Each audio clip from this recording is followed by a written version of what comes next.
When Andrea Bell opened the door of her suite in the Fairchild Hotel in New York, she expected maid service or a bellhop. Instead, she found herself face to face with the worst thing she could have imagined.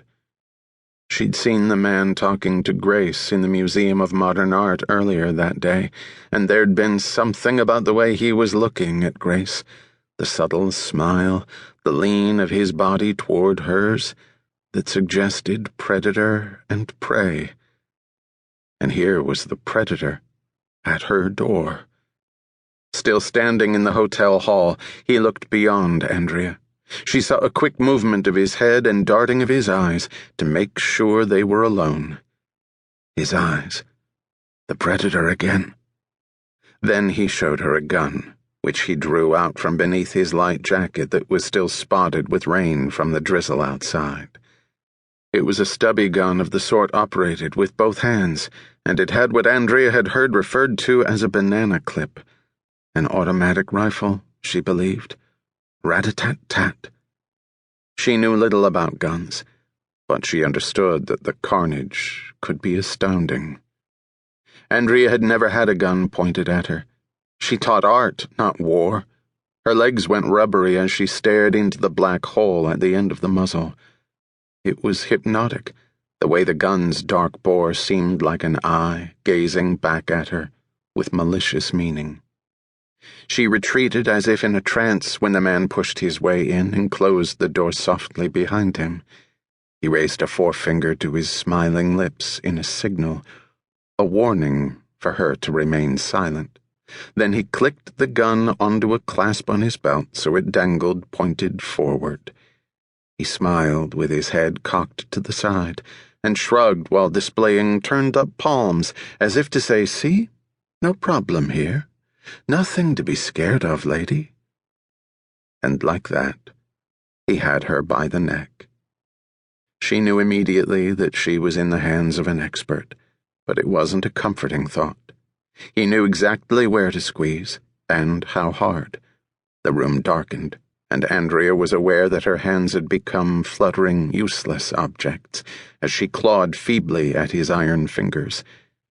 She began to weaken, began losing consciousness.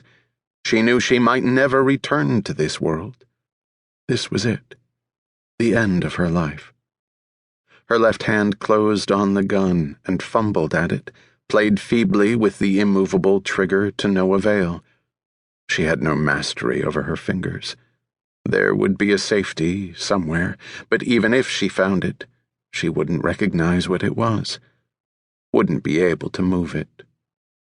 The darkness deepened. Andrea was aware that her assailant was still smiling at her, as if they were friends, and this was pleasant discourse. He leaned in even closer to her, and she smelled his fetid breath as he whispered, "Goodbye for a while." He almost sang the words.